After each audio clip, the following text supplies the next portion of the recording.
जिला कांग्रेस मुख्यालय नूंह पर स्वतंत्रता सेनानी नेताजी सुभाष चंद्र बोस की जयंती पर पीसीसी सदस्य चौधरी मेहताब अहमद ने कांग्रेस कार्यकर्ता संघ खिराज अकीदत पेश की।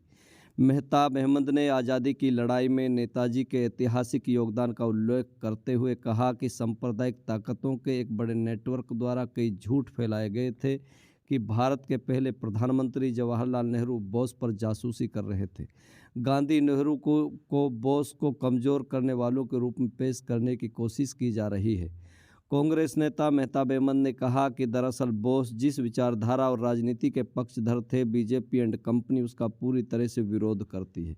वे गांधी जी द्वारा शुरू किए गए जन आंदोलनों से प्रेरित होकर कांग्रेस में शामिल हुए। कांग्रेस के भीतर वह कांग्रेस सोशलिस्ट समूह में थे, जहां वे नेहरू को अपने बड़े भाई के रूप में देखते थे। आज़ाद हिंद फौज, इंडियन नेशनल आर्मी बनाने के लिए उनका कांग्रेस छोड़ना भारत को स्वतंत्र कराने की एक रणनीति थी।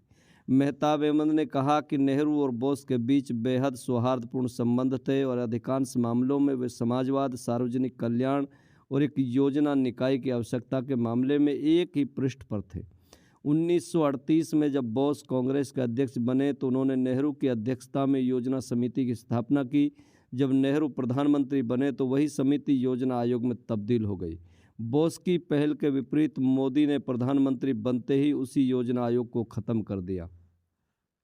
मेहताब अहमद ने कहा कि बोस गांधी को जन आंदोलन के वास्तविक नेता के रूप में देखते थे और उन्हें राष्ट्रपिता कहने वाले पहले व्यक्ति थे।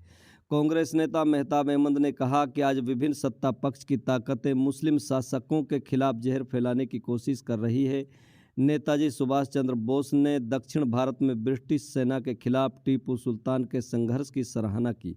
अपनी सेना की वर्दी के एपोलेट में उन्होंने टीपू का प्रतीक स्प्रिंगिंग टाइगर लगाया।